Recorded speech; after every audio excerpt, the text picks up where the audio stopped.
Hello friends, welcome back to my channel. আশা করি তোমরা সবাই ভালো আছো। আমি কিন্তু একটুকু ভালো নেই। আগের ভিডিওতে তোমাদেরকে দেখিয়েছি আমার মা আইসিইউতে ভর্তি আছে। তো এখন দেখো আইসিইউতে থাকাকালীনই অবস্থা খুবই খারাপ। তো শত্রু যেন এরকম আইসিইউতে না যায়। আইসিইউতে থাকাকালীন একটু জল দেওয়া যায় না, কিছু খেতে চাইলে দেওয়া যায় না। তো নেক্সট দিন আমার দাদা দেখো ঢুকেছে, আমাকে তো ঢুকতে দিল না, কারণ একজন করে অ্যালাউ আছে, তাই আমার দাদাই গেছে। তো মা দেখো দাদার সঙ্গে কথা বলছে, তখনও একটু ভালো পজিশন।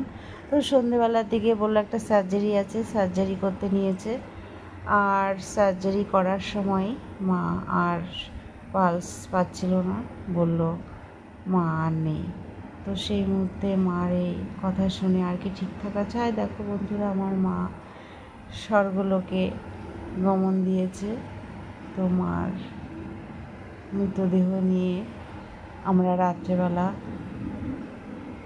আমার যেখানে বাবার বাড়ি সেখানে আমরা চলে গেছি। এমতো অবস্থায় বেশি কথা যদিও বলতে ভালো লাগছে না, কিন্তু কি বলবো কিছুই বুঝে উঠতে পারছি না।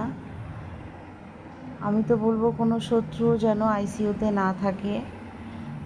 জেনারেল ওয়ার্ডে থাকে তাও ভালো লাগে, কথাবার্তা বলা যায়, দেখা যায়, জল চেলে জল দেওয়া যায়। আমার মা জল খেতে চেয়েছিল, জলটুকু আমরা দিতে পারিনি, 3 ভাই বোন। তো খুবই খারাপ লাগছে, ভালো লাগছে না এসব দেখে। তো কী বলবো, কোনো ভাষায় প্রকাশ করা যাচ্ছে না। শক্তিনগর জেলা হাসপাতালের আইসিইউ এখন সত্যি খারাপ হয়ে গেছে, একদমই ভালো নেই। ছোট একটা সার্জারি করবে বলে এরকম একটা পরিস্থিতিতে ফেলে দেবে, তা বুঝে উঠতে পারিনি আমরা, কেউই বুঝতে পারিনি। তাহলে আগেভাগে মাকে সরিয়ে নিতাম ওখান থেকে। তোমরা কিন্তু এই ধরনের ভুল করো না। নিজের প্রিয় লোককে হারানো যে কতটা কষ্টের, যন্ত্রণার, এর থেকে বড় কিছু নেই।